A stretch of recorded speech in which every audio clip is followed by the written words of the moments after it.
చిన్నరాణి గారు, కాబోయే రాణిగారికి మిఠాయి తినిపించండి. కొంచెం జాగ్రత్తగా. ఈసారి మళ్ళీ అపశకునాలు రాకూడదు. అలాగే.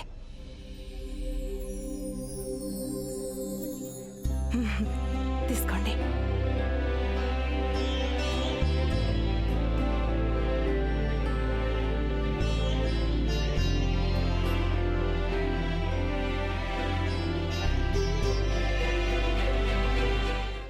రాజకుటుంబాల్లో మిఠాయి తినిపించే సంప్రదాయం అయితే ఉంది, కానీ మంచినీళ్ళు కావాలా అని అడిగే తీరిక ఎవ్వరికీ లేదు.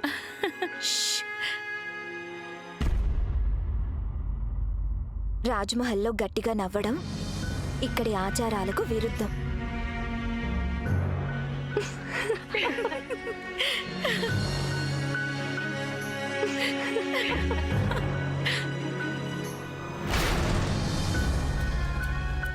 రాజ్మహల్లోకి సుస్వాగతం రాణి గాయత్రి. మీకెప్పుడైనా ఓ స్నేహితురాలు అవసరం అనిపిస్తే మేమున్నామని గుర్తుపెట్టుకోండి. అన్నట్టు మీ భర్తగారెక్కడా? చిన్నరాకుమారులు. నేనింతవరకు ఆయన చూడనే లేదు, ఆయన్నింకా కలవనే లేదు.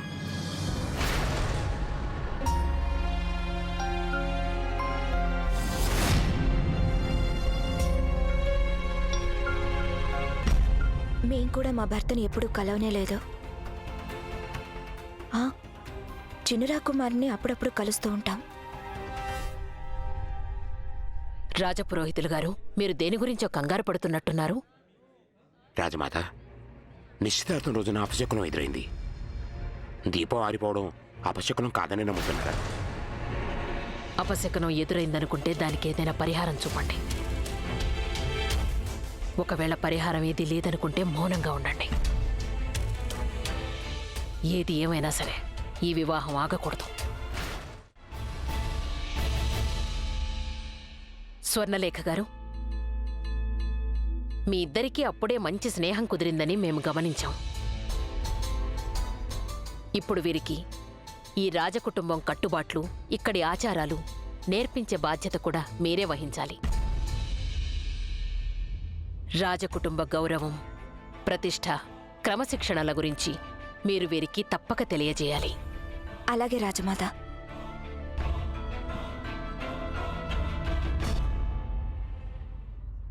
ఇక మాకు సెలవిప్పించండి రాజమాత, మేమిక బయలుదేరతాం.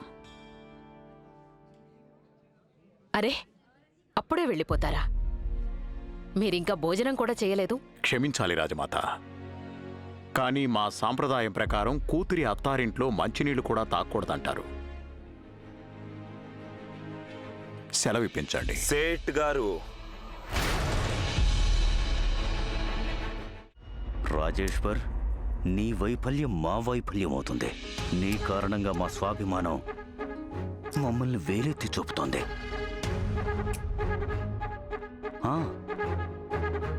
వేలుంటే గుర్తొచ్చింది, ఈ చిన్న పని మీకు మీరే చేసుకుంటారా? అది కూడా మేమే పూనుకోవాలా? నేనే చేసుకుంటాను ప్రభు.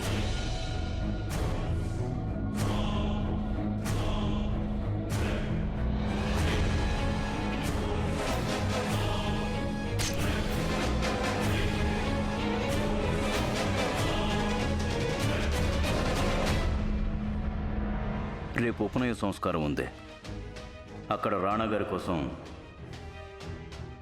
ముళ్ళపరుపు పరిచే ఏర్పాట్లు మొదలుపెట్టాం. ఇక ఈసారి పొరపాటు జరిగితే ఏమవుతుందో తెలుసుగా? మెడ తెగితే వేలు తెగిన దానికన్నా ఎక్కువగా నొప్పి పెడుతుంది.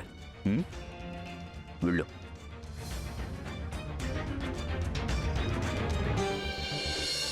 మహారాజా, అయిపోయిందా? అయిపోయింది మహారాణి గారు. అరే మహారాజా, ఇలా రక్తాన్ని చూస్తే మాకు కంగారు పుడుతుంది. అయినా తమరేమిటండి, రక్తం కారకుండా వేలు తెంచుకోమని చెప్పొచ్చు కదా. సరే మహారాజా, మీరసలు కంగారు పడొద్దు.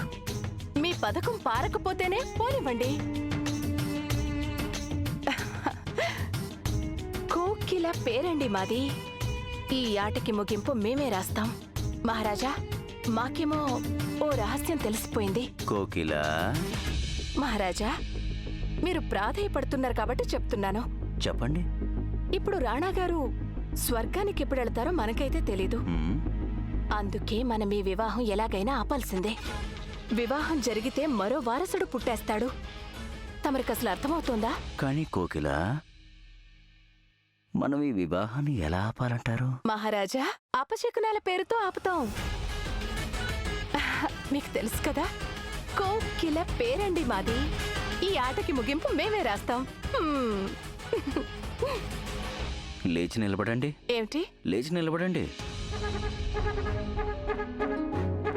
ఏది మీ చెవిటి పడేయండి. అలాగే. కోకిల, నా ప్రాణసఖి, అలా మంచి శకునాలు అపశకునాలకు ఏదైనా జరిగేటట్లయితే సింహాసనంపై రాణాగారి స్థానంలో రాజపురోహితుల వారు కూర్చుని ఉండేవారు.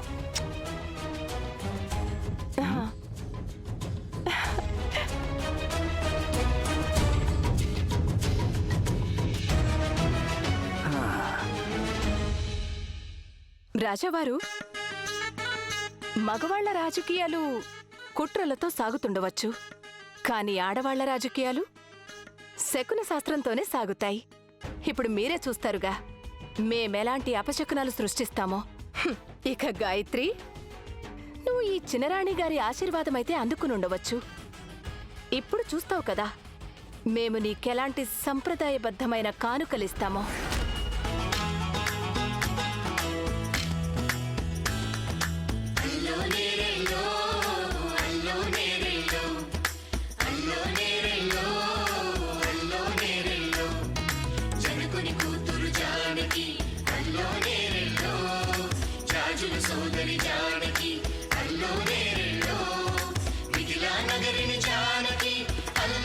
ఈ రోజు పసుపు దంపుడు కార్యక్రమం జరుగుతోంది. ఇప్పుడు ఎలాంటి గందరగోళం సృష్టిస్తానంటే అందరూ కళ్ళు తిరిగి పడిపోవాలంతే.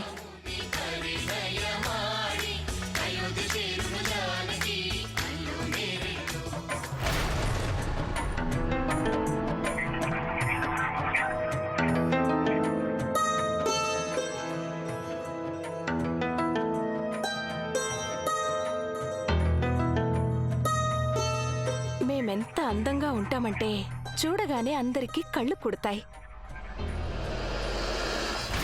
ఇక ఈ ద్రావకం చుక్కలు కొన్ని పసుపులో కలిపానంటే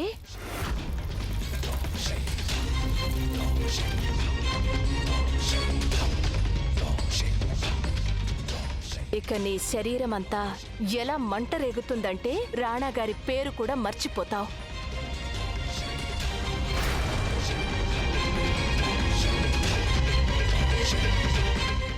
రాజమాత, అన్ని ఏర్పాట్లు పూర్తయ్యాయి. వెళ్దామా?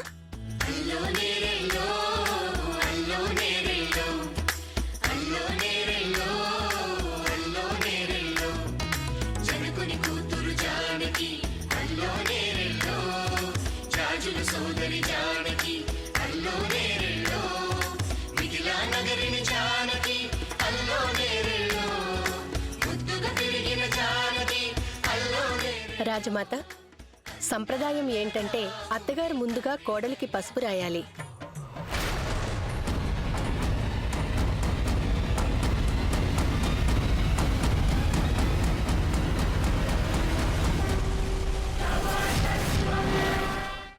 ఆటైతే మొదలైపోయింది. ఇక ఈ ఆట కట్టించడానికి కూడా పథకం తయారు చేయాలి కదా.